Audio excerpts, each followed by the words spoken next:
पंढरपूरमधल्या विठुरायाच्या दर्शनासाठी स्थानिकांना राखीव वेळ देण्यात येणार आहे। स्थानिकांना सकाळी 6 ते 7 आणि संध्याकाळी 1 तास अशी दिवसातून 2 विशेष तासांमध्ये राखीव पद्धतीने वेळ दिली जाणार आहे।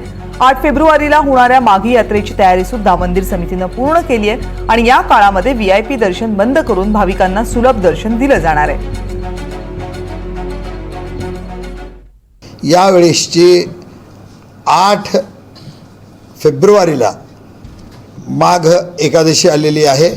त्या निमित्ताने आत्ताच मंदिरे समितीची बैठक संपन्न झाली।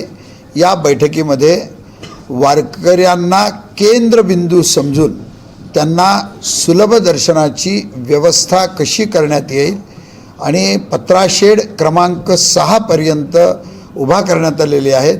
ज्या पद्धतीने आषाढी आणि कार्तिकीला या दर्शन बारीमध्ये सुविधा असती त्या सगळ्या सुविधा मंदिरे समितीने देण्याचा अतिशय चांगला निर्णय